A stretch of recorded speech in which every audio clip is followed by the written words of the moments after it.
మన తండ్రి అయిన దేవుని యొద్ద నుండి, ప్రభు అయిన యేసుక్రీస్తు వారి యొద్ద నుండి కృపా సమాధానములు మీ అందరికీ కలుగును కాక. ఆమేన్. జనవరి నెల 25వ తారీఖు కొరకై ఏర్పాటు చేయబడిన ఎడారిలో సెలయేర్లు అనుదిన ధ్యాన భాగమును చదువుచున్నాను. వాక్య భాగము: నీ దుడ్డు కర్రయు నీ దండమును నన్ను ఆదరించును. కీర్తనల గ్రంథం 23వ అధ్యాయము 4వ వచనము. ధ్యాన భాగమును చదువుచున్నాను. మా నాన్నగారిది ఓ పల్లెటూరు. ఆ ఊళ్ళో మా ఇంట్లో ఒక చిన్న అల్మెరా ఉంది. దానిలో తరతరాలుగా మా పూర్వీకులు వాడిన చేతి కర్రలు భద్రంగా ఉన్నాయి. సెలవులకి ఆ ఊరు వెళ్ళి ఆ ఇంట్లో ఉంటుంటాము. అక్కడ ఉండేటప్పుడు నేను, మా నాన్నగారు షికారుకు వెళ్తూ అల్మెరా దగ్గరికి వెళ్ళి మాకు నచ్చిన కర్ర పట్టుకొని బయటికి వెళ్ళేవాళ్ళం. ఈ సందర్భాల్లో దుడ్డు కర్ర గురించిన వాక్యం నాకు గుర్తుకు వచ్చేది. యుద్ధం జరిగే రోజుల్లో బిక్కుబిక్కుమంటూ ఉన్నప్పుడు, ఎప్పుడు ఏ ప్రమాదం వస్తుందోనని భయపడుతూ ఉన్నప్పుడు ఈ వాక్యం నాకు దుడ్డుకర్రలాగా ఆదరించేది. చెడు వర్తమానమునకు అతడు భయపడడు, అతని హృదయము దేవుని నమ్ముకొని స్థిరముగా ఉన్నది. మా కుమారుణ్ణి యుద్ధం పొట్టన పెట్టుకున్నప్పుడు మా హృదయం పగిలిపోయింది. వాక్యంలో మా ఆదరణకి మరో దుడ్డుకర్ర దొరికింది. రాత్రంతయు విలాపముండెను, ఉదయంతో పాటు ఆనందము వచ్చెను. నా ఆరోగ్యం దెబ్బతిన్నప్పుడు సంవత్సరం పాటు ఇంటికి దూరంగా ఉండవలసి వచ్చింది. తిరిగి ఇంటికి వెళ్ళి నా పని మొదలు పెట్టవచ్చో లేదో తెలియని పరిస్థితి. నాతో పాటు ఓ దుడ్డు కర్రను తీసుకెళ్ళాను. అది నన్నెప్పుడూ ఆదరించక మానలేదు. నా పక్షముగా ఆయన చేయు ఆలోచనలు ఆయనకు తెలియను. అవి మేలుకే గాని కీడు చేయనవి కావు. ప్రమాదం లేక అనుమానం అలుముకున్న సమయంలో, సమస్య మానవ జ్ఞానాన్ని అందకుండా పోయిన వేళలో ఈ దుడ్డు కర్ర సాయంతో ముందుకు సాగిపోవడం నాకు తేలికయింది. ఊరకుండుట యందే వారికి బలము కలదు. అత్యవసర పరిస్థితుల్లో స్థిమితంగా ఆలోచించడానికి సమయం లేనప్పుడు ఈ దుడ్డుకర్ర ఆదుకునేది. తొందరపడని నిరీక్షణ గలవాణ్ణి. మార్టిన్ లూథర్ భార్య ఒకసారి అంది, దేవుడు నా బ్రతుకులో కొన్ని కష్టాలు తీసుకురాకపోయినట్టయితే ఫలానా కీర్తనలో ఫలానా విషయాలున్నాయని, ఆత్మ ఫలానా రీతిలో పనిచేస్తుంటుందని నాకెప్పటికీ తెలిసేది కాదు. క్రైస్తవుల బాధ్యతలు ఏమిటో ఎప్పటికీ అర్థమయ్యేది కాదు. దేవుని దండం చిన్నపిల్లవాడిని శిక్షించే ఉపాధ్యాయుడి బెత్తం లాంటిది. అది ఆ పిల్లవాడికి అక్షరాలు నేర్పిస్తుంది. దేవుడు అలానే తన దండంతో మామూలు పరిస్థితుల్లో మనం నేర్చుకోలేని యోగ్యమైన పాఠాలను నేర్పుతాడు. దేవుడు ఎప్పుడూ తన దండంతో పాటు దుడ్డుకర్ర కూడా పంపుతాడు. నీ కమ్ములు పాదరక్షలు ఇనుపవియు ఎత్తడివియునై ఉండును.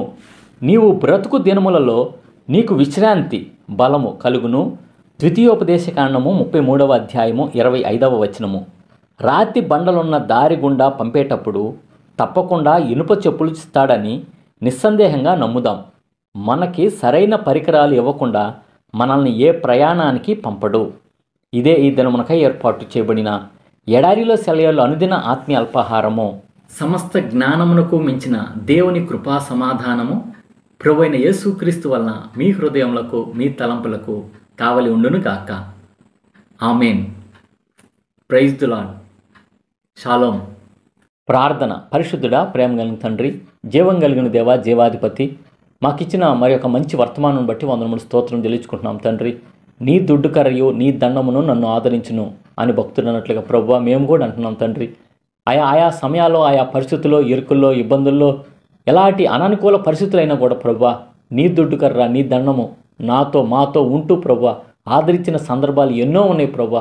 అందును బట్టి నేను స్తుతిస్తూ ఘనపరుస్తూ ప్రభువా ఎడారిలో సెలయేర్లు ఉంచిన నీ బిడ్డలు కూడా ప్రభువా నీ దండము నీ దుడ్డుకర్ర ఎప్పుడు వారికి తోడుగా ఉంటుందని విశ్వాసంతో, నమ్మకంతో విశ్వాస యాత్రలో ముందుకు కొనసాగే కృపా ధన్యత దయచేయమని వేడుకొంచున్నాం తండ్రి. ఈ దినమున ప్రభు మా దేశం గురించి, మా రాష్ట్రం గురించి, మా జిల్లా గురించి, మా గ్రామం గురించి, మా దేశంలో ఉన్న ఆయా శాఖల గురించి ప్రార్థన చేస్తున్నాం తండ్రి.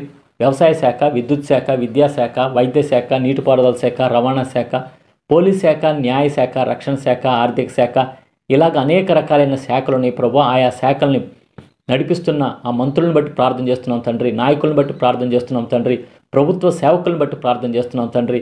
అందులో పనిచేస్తున్న ప్రతి ఒక్కరిని బట్టి ప్రార్థన చేస్తున్నాం తండ్రి. ఆయా డిపార్ట్మెంట్స్, ఆయా శాఖలన్నింటినీ పేరు వరుసన దీవించి ఆశీర్వదించి వారికి మంచి ఆరోగ్యాలు దయచేయండి అయ్యా.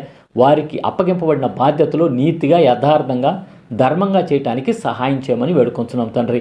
ఈ దినమున మరి ముఖ్యంగా తండ్రి వైద్య శాఖ గురించి ప్రార్థన చేస్తున్నాం తండ్రి. వైద్య శాఖలో పనిచేస్తున్న ప్రతి ఒక్కరిని పేరు పేరు వరుసను దీవించి ఆశీర్వదించమని వేడుకుంటున్నాం తండ్రి. మరి ముఖ్యంగా వైద్యులు ప్రభువా అయా వారి శస్త్రచికిత్సలు చేసేటప్పుడు ప్రభువా విజయవంతంగా చేయడానికి సహాయం చేయండి. తగిన జ్ఞానంను తగిన తెలివిని వారికి దయచేయమని వేడుకుంటున్నాం తండ్రి. నర్సులు కూడా ప్రభువా వారికి అప్పగింపబడిన బాధ్యతలు నిబద్ధత కలిగి చేయడానికి మరింతగా తండ్రి యథార్థంగా చేయడానికి సహాయం చేయమని వేడుకొంచు ప్రభువా. అలాగే మెడికల్ డిపార్ట్మెంట్లో పనిచేస్తున్న ప్రతి ఒక్కళ్ళని పేరు పేరు వరుసన దీవించి ఆశీర్వదించి వారికి ఉన్న అవసరతలు అక్కడ తీర్చి వీరందరూ కూడా ప్రభువా నీవు నిజమైన రక్షకుడివి దేవుడు అని చెప్పేసి తెలుసుకునే కృపా ధన్యత దయచేయమని నజరేయుడైన యేసు నామములో ప్రార్థించి వినయంగా వేడుకొంచున్నాము తండ్రి. ఆమేన్. మన తండ్రి అయిన దేవుని యొక్క ప్రేమ, ప్రభు అయిన యేసుక్రీస్తు వారి కృప, పరిశుద్ధాత్మ యొక్క అన్యోన్య సహవాసం సదా మీ అందరికీ తోడై ఉండును గాక. ఆమేన్.